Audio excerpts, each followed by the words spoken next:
Tout commence par le désir de se redécouvrir, un mois de création à 4 mains et 2 cœurs dans la Drôme de leur enfance. Une belle aventure qui débouche quelques semaines plus tard sur une expo éphémère. Mais quand il s'agit de parler des œuvres, le grand frère laisse volontiers la parole à sa petite sœur. Vas-y, je te laisse. Les œuvres, d'abord une idée, ensuite une matière et je pense un rêve. De l'année Mythical City, variations sur la ville, le métal, Paris et New York. C'est mon tableau préféré, ça, parce qu'il a des couleurs. Et moi, j'aime bien les couleurs. Et c'est une tour Eiffel. Et j'aime bien aussi les tours Eiffel. C'est celui-là parce que ça représente un robot. Et voilà. Et j'aime bien les robots. Alors ça, moi, c'est mon tableau préféré. C'est le tableau du jour qu'on vient de me ramener de l'école. Adieu canapé, télé et bouquins. Le temps d'un week-end, le salon de Marie se transforme en galerie.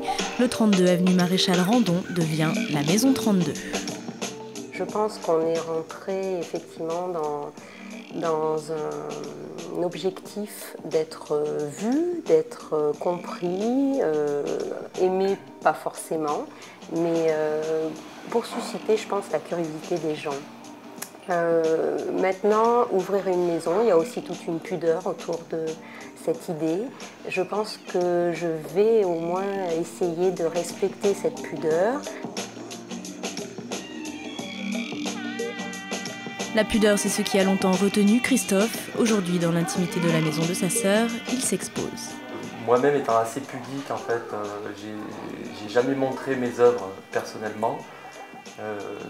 Du coup, ça m'aide et ça me motive. Et puis, c'est Marie qui est la plus moteur là-dedans. C'est plus son rôle que le mien. Donc, ça m'aide beaucoup, ouais, c'est sûr. La boucle est alors bouclée pour le duo de la création au partage, du rêve à la réalité, de l'enfance à l'âge adulte.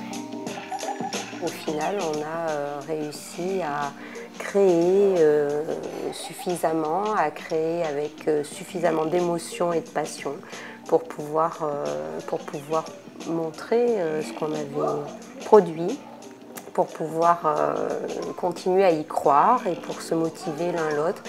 Je ne sais pas ce que tu en penses, mais j'ai l'impression qu'on est un petit peu comme un sablier. Quand il y en a un qui se remplit, l'autre se vide et inversement, et on se maintient comme ça sans arrêt. Notre envie, notre pulsion, notre désir de création, et on arrive comme ça jusqu'au bout, bien mieux à deux que seul, c'est certain.